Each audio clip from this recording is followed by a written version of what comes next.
हिंदू धर्म में तुलसी के पौधे को बहुत ही पवित्र पौधा माना गया है। इस पौधे में साक्षात विष्णु और लक्ष्मी का वास होता है। भगवान विष्णु तुलसी पत्र के बिना किसी भी प्रकार का भोजन स्वीकार नहीं करते हैं। तुलसी को विष्णु प्रिय भी कहा जाता है। इसीलिए जो मनुष्य तुलसी की पूजा करता है वो कभी भी दरिद्र नहीं रहता है, उसकी कभी भी दुर्गति नहीं होती है। ऐसा मनुष्य घोर पाप करने के बाद भी नरक में नहीं जाता है। तुलसी को मात्र जल देने से क्या फल मिलता है, आइए जानते हैं इस महान कथा के माध्यम से। एक बार देवी सत्यभामा भगवान श्री कृष्ण से पूछती है, हे स्वामी, आप तो तीनों लोगों के स्वामी हैं, फिर भी आप इस तुलसी के पौधे की पूजा क्यों करते हैं? इसे नित्य जल क्यों चढ़ाते हैं? मैं इस पौधे को जल चढ़ाने का महत्व जानना चाहती हूँ। तब भगवान श्री कृष्ण कहते हैं, हे देवी सत्यभामा, तुलसी साक्षात लक्ष्मी का ही रूप है। इसकी नित्य पूजा करने से करोड़ों फायदे मिलते हैं। इसके मात्र नित्य जल चढ़ाने से ही मनुष्य के करोड़ों पाप दूर हो जाते हैं। तुलसी को जल देने का महत्व बताने से पहले मैं तुम्हें अत्यंत प्राचीन कथा सुनाता हूँ। इस कथा के माध्यम से तुम्हें तुम्हारे सारे प्रश्नों के उत्तर मिल जाएंगे, इसीलिए तुम इस कथा को ध्यान से सुनो। श्री कृष्ण जी कहते हैं कि हे देवी, जो भी मनुष्य इस कथा का श्रवण कर लेता है उसे 100 वर्षों तक तुलसी को जल देने का फल प्राप्त होता है। देवी सत्यभामा कहती है कि हे प्रभु, मैं इस कथा को अवश्य सुनना चाहती हूँ, आप मुझे कथा सुनाइए, मैं इस कथा को पूरे ध्यान से सुनूंगी। तब भगवान श्री कृष्ण जी देवी सत्यभामा को तुलसी को जल देने की महात्म्य कथा सुनाते हैं। हे देवी सत्यभामा, इस विषय में एक प्राचीन इतिहास है जो बहुत ही उत्तम और पुण्य फल प्राप्त करने वाला है। पूर्व काल की बात है, अवंतीपुरी में धनवेश्वर नाम का ब्राह्मण रहता था। वो जन्म से तो ब्राह्मण था, किंतु वो कर्म से भ्रष्ट, कपटी बुद्धि वाला, कंबल व चमड़ा आदि बेचकर धन कमाने वाला था और अत्यधिक झूठ बोलने वाला था। उसका मन हमेशा बुरे कामों में ही लगा रहता था।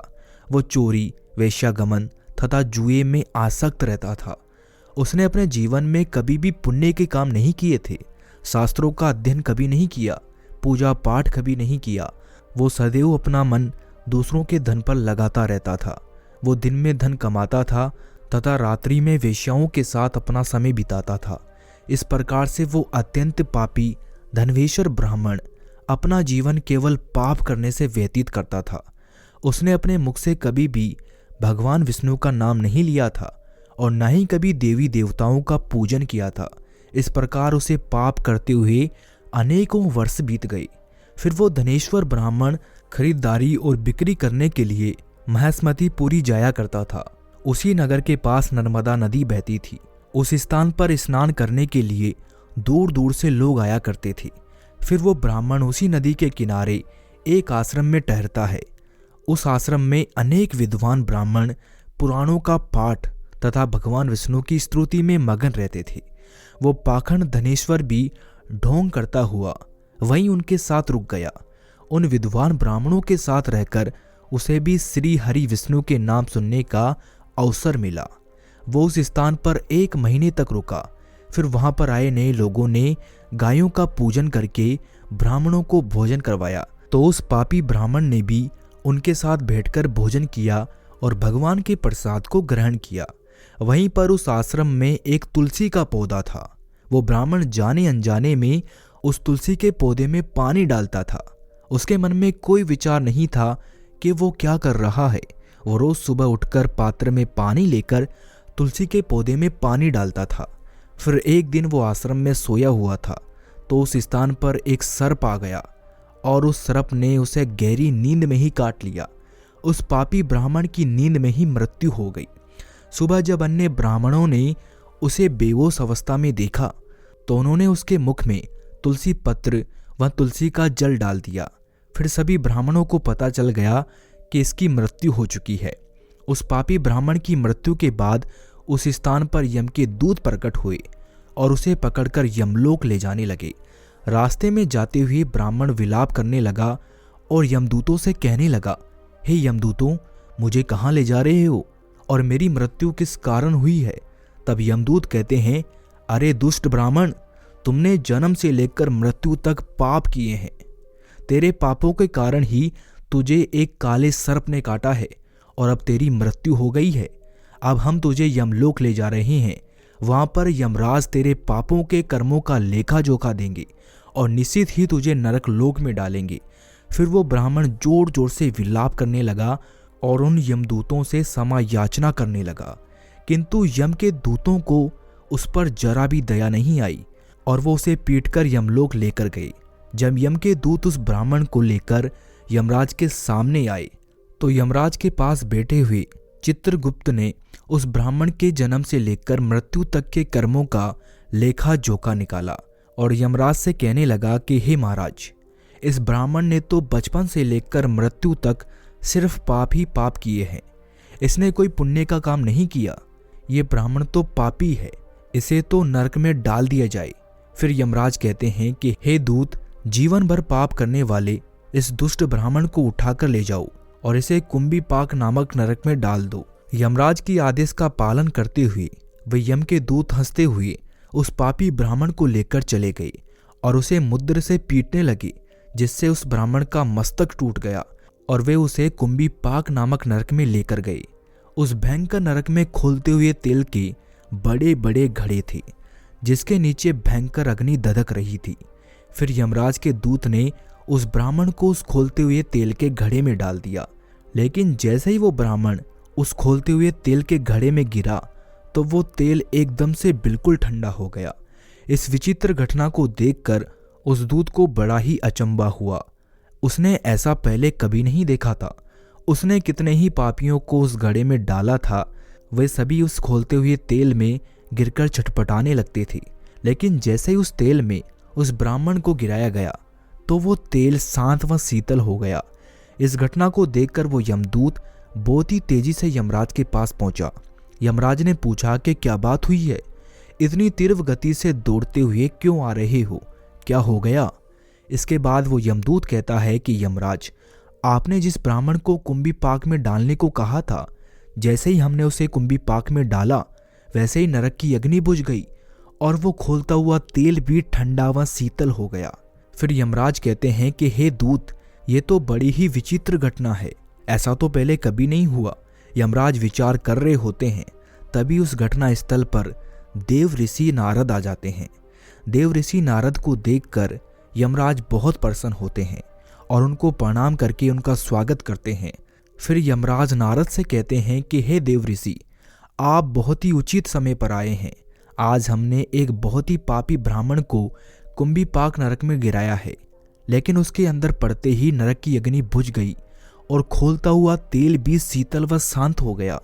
तभी देव ऋषि नारद यमराज से कहते हैं कि हे धर्मराज, आपने जिस ब्राह्मण को कुंभीपाक नरक में डाला है वो कुंभीपाक नरक में डालने योग्य नहीं है, क्योंकि इस ब्राह्मण ने अनजाने में ऐसा काम किया है जो नरक का नाश करने वाला है।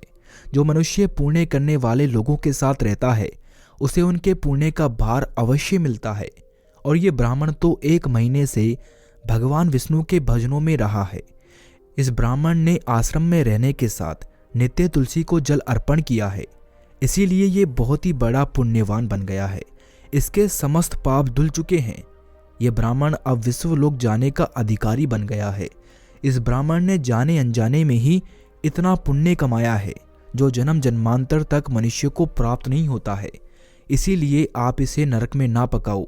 इसके पापों के लिए आप बस इसे इतना दंड दो कि इसे नरक लोक के दर्शन करवा दो। देव ऋषि की बात सुनकर यमराज बहुत प्रसन्न हुए और उस ब्राह्मण को कुंभीपाक नरक से निकाल कर लाते हैं और अपने यमदूत से कहते हैं कि दूत, ब्राह्मण को लेकर जाओ और संपूर्ण नरक का दर्शन कराओ। इसके बाद यमदूत उसे ब्राह्मण को लेकर जाते हैं और संपूर्ण नरकों का दर्शन करवाते हैं। भगवान श्री कृष्ण कहते हैं कि ए देवी सत्यभामा, इस प्रकार से वो यमदूत उस ब्राह्मण को संपूर्ण नरकों का दर्शन कराते हैं और एक यक्ष लोक लेकर जाते हैं और वहां ब्राह्मण एक यक्ष बन जाता है। इसके बाद श्री कृष्ण जी कहते हैं कि वनस्पतियों में मुझे तुलसी पसंद है, मास में कार्तिक मास, तिथि में एकादशी और क्षेत्र में मुझे द्वारका पसंद है।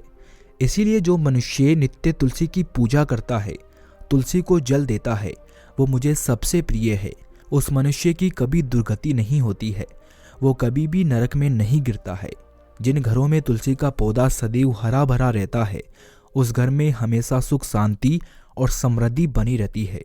भगवान विष्णु की पूजा में और उनके चढ़ाए जाने वाले भोगों में तुलसी के पत्र अवश्य होते हैं, क्योंकि तुलसी के पत्र के बिना भगवान विष्णु किसी भी प्रकार का भोग स्वीकार नहीं करते हैं। इसीलिए हर घर में तुलसी का पौधा होना चाहिए। अगर आपके घर में तुलसी का पौधा है तो आप तुलसी के पौधे को चुनरी अवश्य चढ़ाएं। हमेशा ध्यान रहे कि तुलसी का पौधा बिना चुनरी के अधूरा रहता है। तुलसी केवल एक पौधा नहीं है, वो एक देवी है, विष्णु पत्नी है। इसीलिए तुलसी के पौधे को चुनरी अवश्य चढ़ानी चाहिए। इससे पति पत्नी में प्रेम और विश्वास बढ़ता है। घर में रहने वाली महिलाएं सौभाग्यशाली और सदा सुहागन रहती है। तुलसी का विवाह भी जरूर करना चाहिए, क्योंकि इससे आपके सभी दुखों का अंत होता है और सांसारिक जीवन जो है वो बड़े सुखमय तरीके से बीतता है। तुलसी के पौधे के पास अपने मुंह से कभी भी अपशब्द नहीं बोलने चाहिए। तुलसी के पौधे के पास भूलकर भी जूते चप्पल या झाड़ू पोंछा नहीं रखना चाहिए। इसे बहुत बड़ा पाप माना गया है। जहाँ तुलसी का पौधा हो उसके पास थूकने से घोर अनर्थ हो जाता है।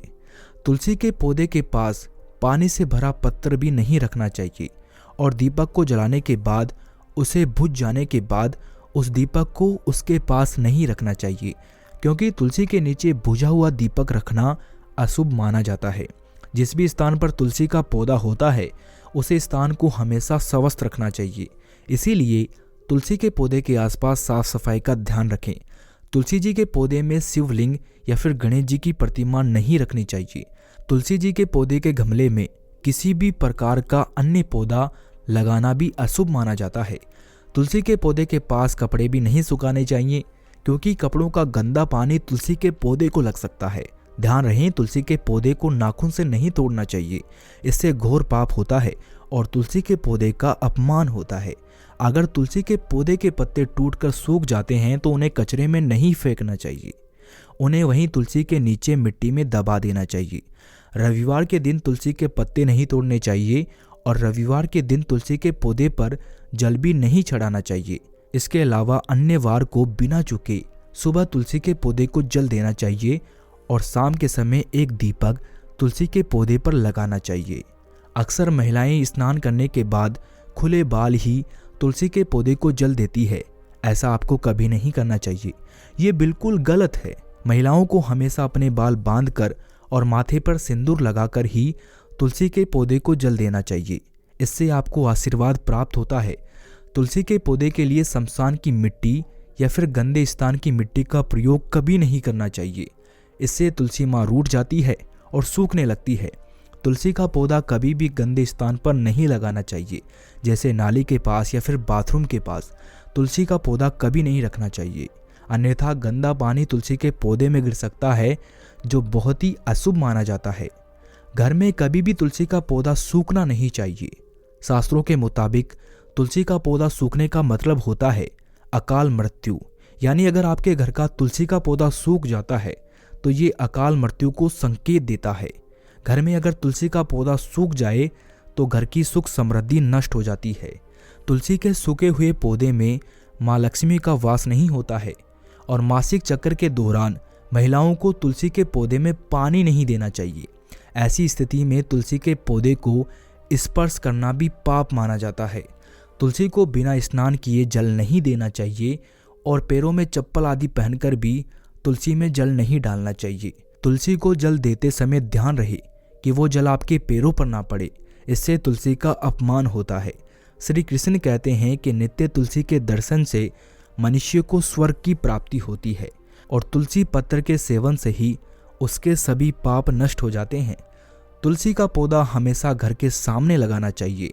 इसे पूर्व या उत्तर की तरफ हमेशा लगाना सही रहता है।